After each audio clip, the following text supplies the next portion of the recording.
in 1956, and I worked till,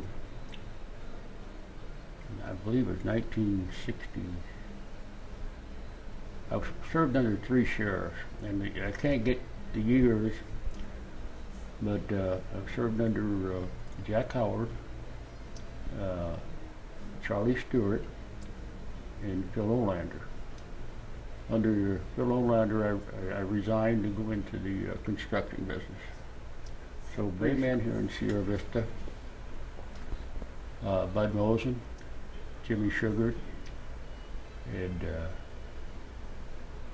we had one county car at that time here, but then after a while there was a 1953 Ford. It kind of gave up, so we've had to buy our own cars.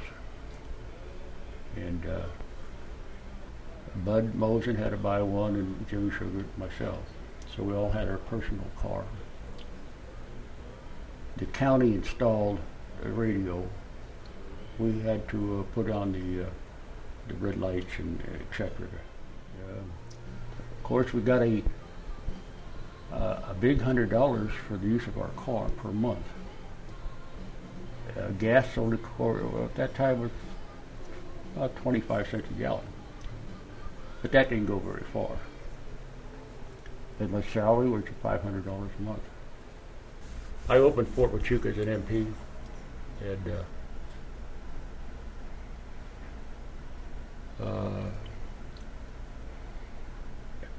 on the gate, I got married here in the fort, and then I met this gal going to the main gate.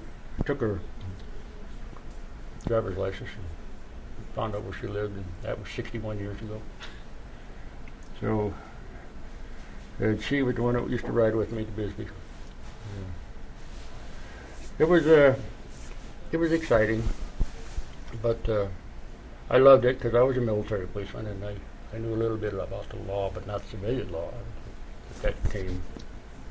7th Street was the end of town, and down 7th Street was the dirt road, okay?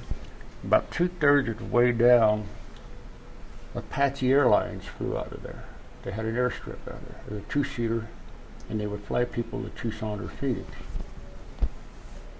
And right on the corner, on the south corner of 7th, was a little restaurant called Sue and Herb's.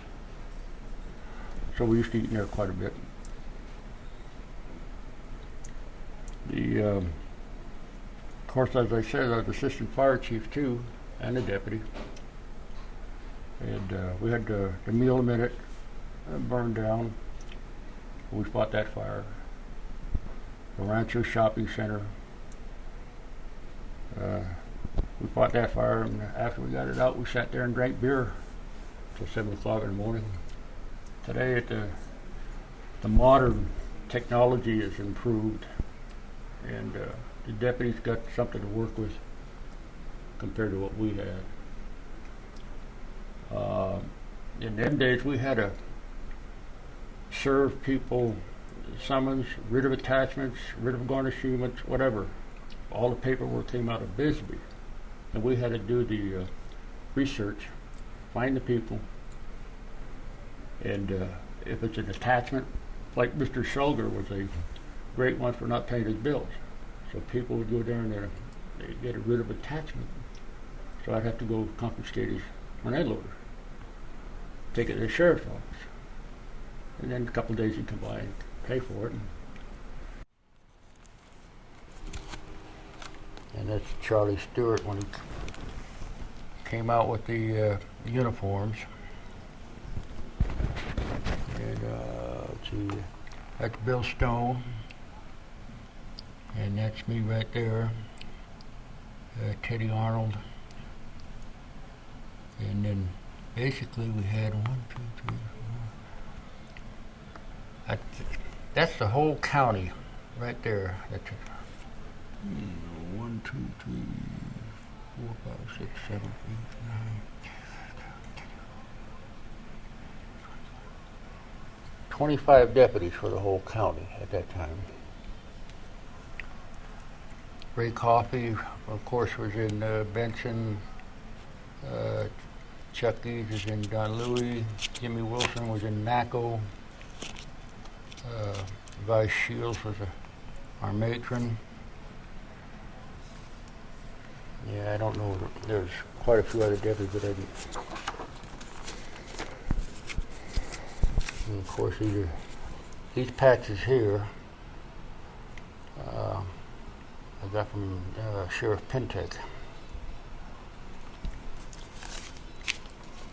Here we're attending an FBI course in Bisbee, and there's Sheriff Judd right there as a deputy.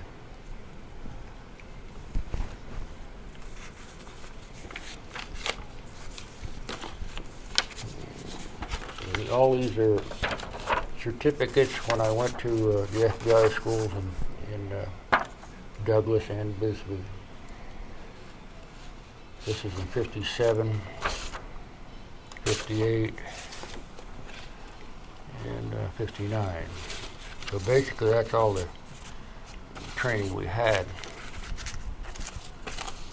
Yes, ma'am, these are the boots I wore when I first was a deputy.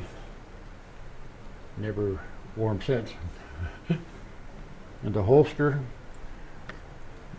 the history behind the holster is when my brother came down, he was in the Air Force, and I didn't have a pistol as a deputy, but I didn't have the money to buy a pistol. So he had this with him, the holster with a .357 Magnum, and he gave it to me. And that was the only reason I was able to have a weapon at that time. And I carried it for about 2 years, and then I went to the regular police outfit. And these bullets here hadn't been out of this belt in 50 years. We had a killing out at Fletcher's Roundup. You know where Fletcher's Roundup is? Mm-hmm. Right on the corner of Clark Canyon. Okay. Well, Jack Howard, he requested all the deputies to get the horse and meet us out there at the Fletcher's Roundup, because the suspect was up in the canyon.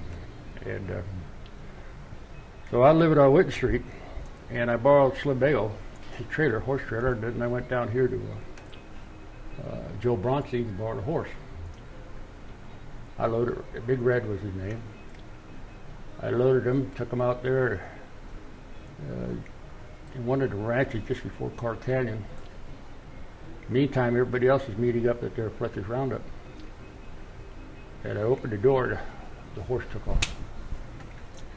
So by the time I got the horse, they had caught the guy. And that was, I don't know how I ever got the horse back, but I got him back.